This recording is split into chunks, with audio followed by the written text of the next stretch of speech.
Hello everyone. You may remember some time ago a petition was launched in order to gain access to the recently published Grooming Gangs Characteristics Review, the one that is currently been judged to not be in the public interest, that the Home Office is refusing to release to the general population.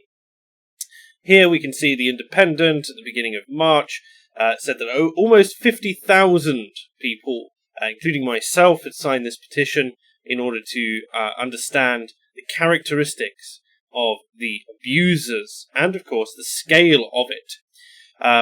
That petition reached 121,000, a little more, signatures, and, of course, this means that it has to be considered for a debate, but once it passed 10,000 signatures, the UK government is obliged to issue a response. Now, the official statement of the petition was, the government is refusing to release official research on the characteristics of grooming gangs. They claim it is not in the public interest. We, the British public, demand the release of the official research undertaken in full. We know that the reasoning for this is very sound. There were 19,000 suspected victims last year, specifically of child grooming. Sajid Javid promised that there would be no no-go areas of inquiry. I will not allow cultural or political sensitivities to get in the way of understanding the problem and doing something about it.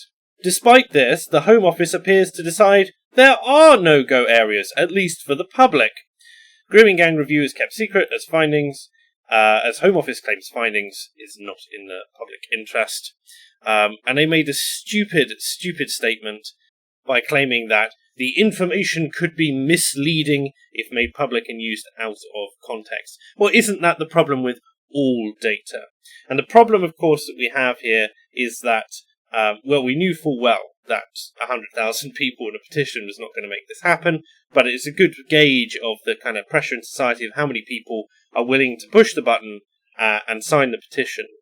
Additionally, there are also problems with the fact that the body investigating the abuse of government happens to be the government. One of the main purposes of this exemption, they applied a public interest test apparently, was it was determined that it was necessary for ministers and officials to consider policy options in private without the risk of premature disclosure. Now, that tells me one of two things. First is, a great number of people are implicated in this, many of them probably government officials, and they want to cover their own asses. Second option, this is as widespread, if not more widespread a problem than we had previously been led to believe.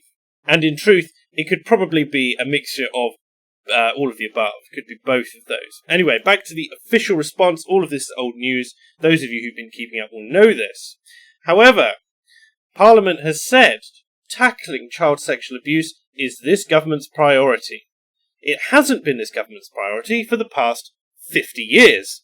But apparently it's this government's priority. We shall see about that.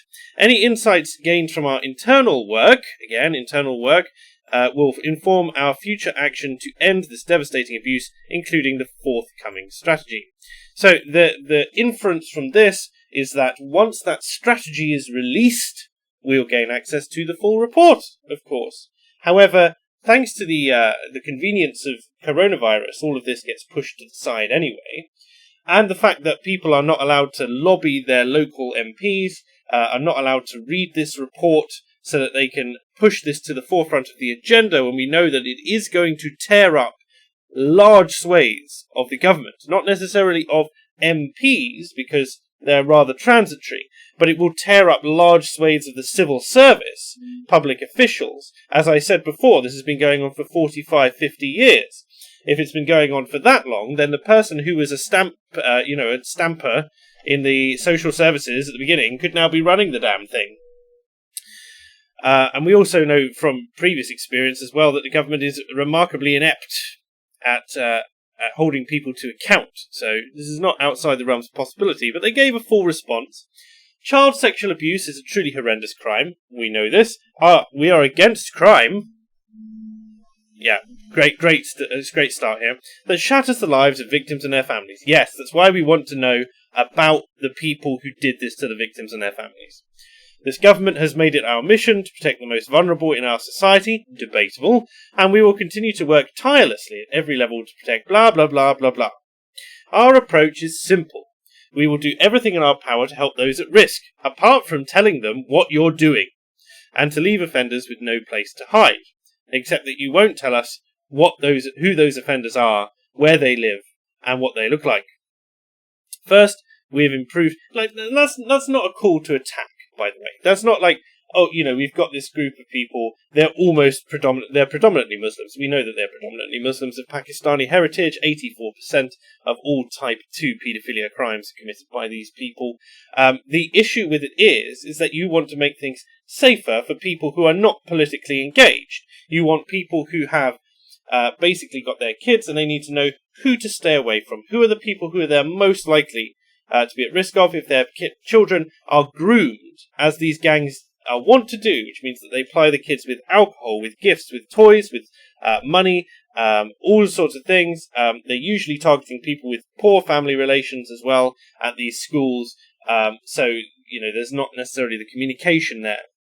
And so giving people the warning signs where it's just like, if your friend, if your daughter is friends with and spending a lot of time, you don't know where she is, and she's hanging around with groups of these youths.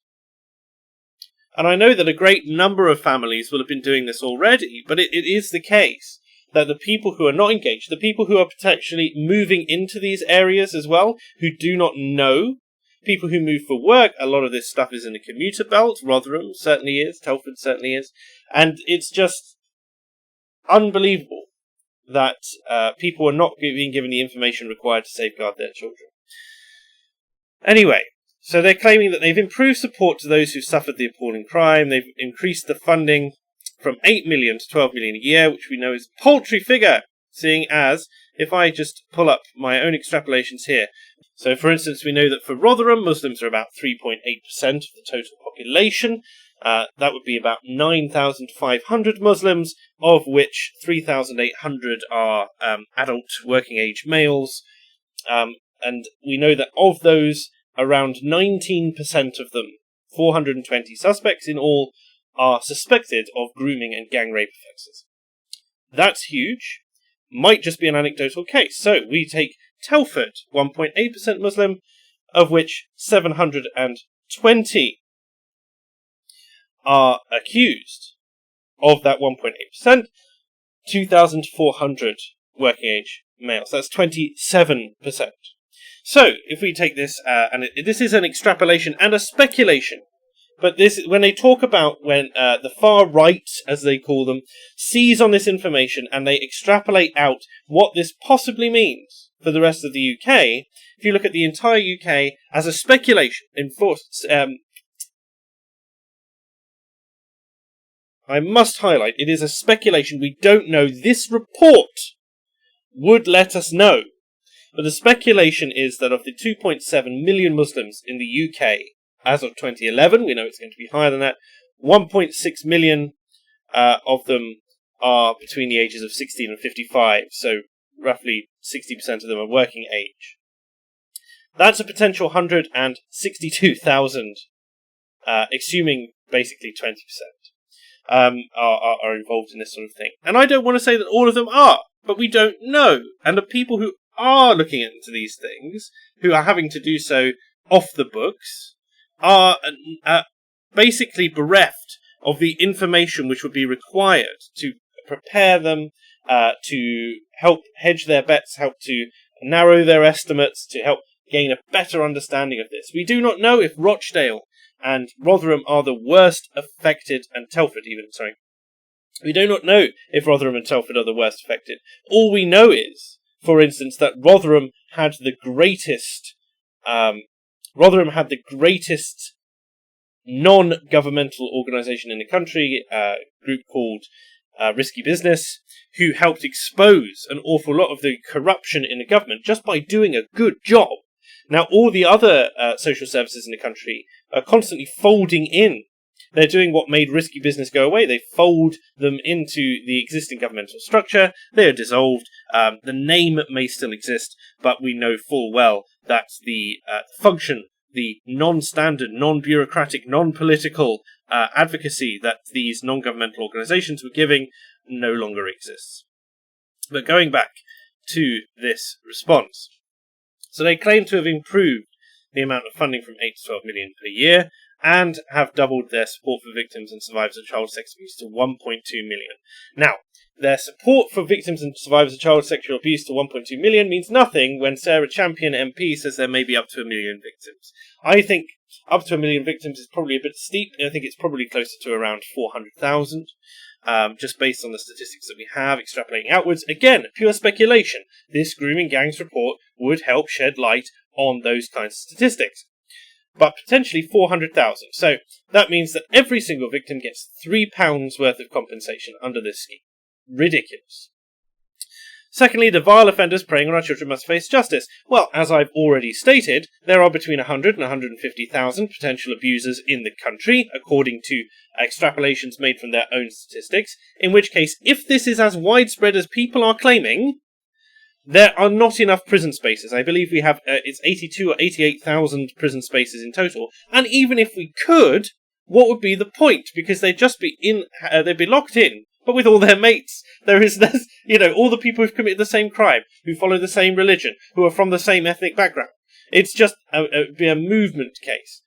I don't know how you could deal with it without bringing in extreme measures to create new prisons, bringing in the death penalty for this particular crime, or mass deportations. I don't know how it could be done, but we'll see. The idea is that we can't get them all to face justice. We already know that the courts dealing with this are giving disproportionately minor sentences.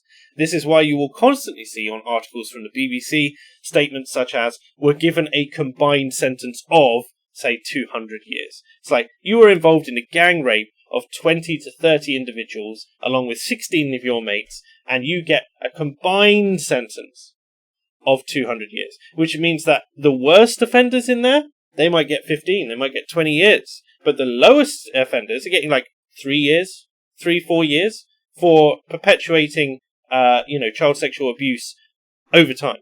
Horrendous. In fact, that 200 years is a bit of a stretch. Most of them it's jailed for, I think the last one I saw was 122 years for 9 individuals. So again, not very long in the grand scheme of things for such a horrendous crime where we know people have been setting children on fire or at least threatening them with such punishment for running away. We know that they've been threatened to rape their families, rape their siblings. They've threatened to destroy property and break legs and all that sort of thing. Anyway, we have prioritised this horrific crime as a national threat to ensure offenders feel the full force of the law and provided significant police transformation fund investment to improve the police response. You're funding the police that no one has trust in because they have basically ignored all of the reports which are coming in, pretty much. They've been told not to. We know that they're not. The McPherson report basically told them they were institutionally racist. It turns out, of course, that for 25 years before that report even came out, they were covering up grooming gang scandals because they didn't want to be seen as racist. And we know that afterwards they're so scared of being racist that they still haven't done it.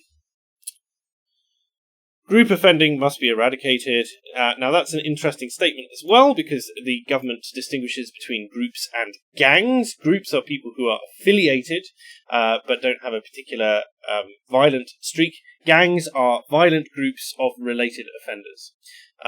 So when they say group offending must be eradicated, that's not a mistaken piece of grammar. It's not a synonymous statement at all. It's them playing PC.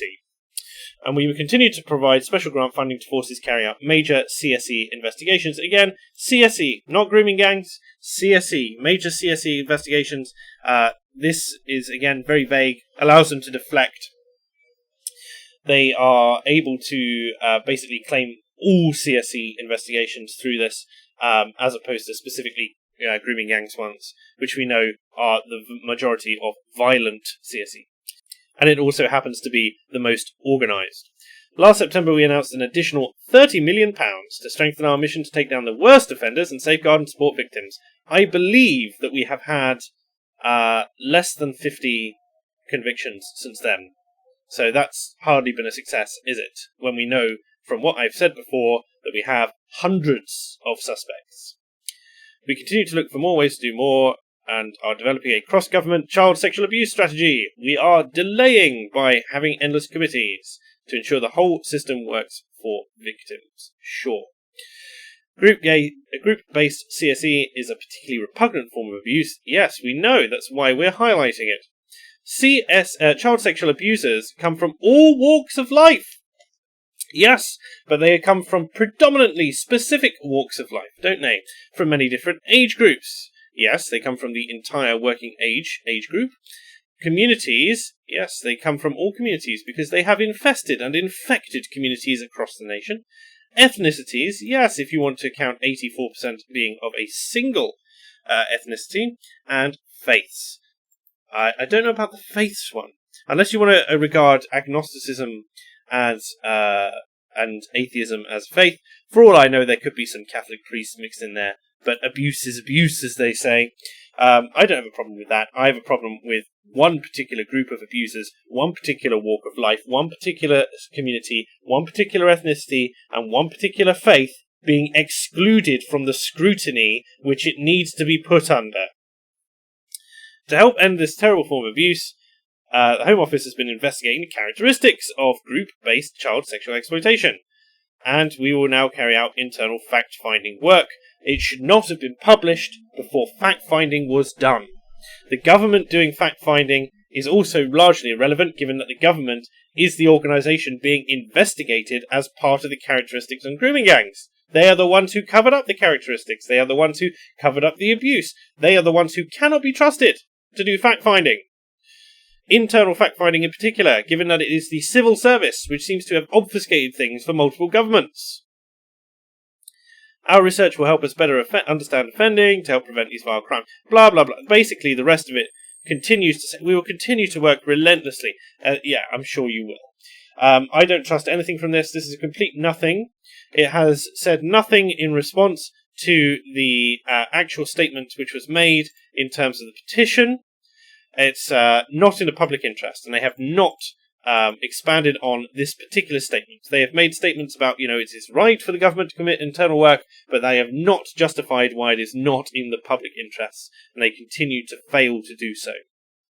If you want to support an independent grooming gangs documentary, which I'm producing under the working title Atrocity Project, you can do so by donating via the links in the description below, or by following the project and following me on Twitter. I should have at the moment we're in preliminary drafting for the script. We've gone through, I believe it is now over 1,000 articles. So if you're interested in that, consider looking at things below. Depressing news for today, but I hope you have a great week. Take care.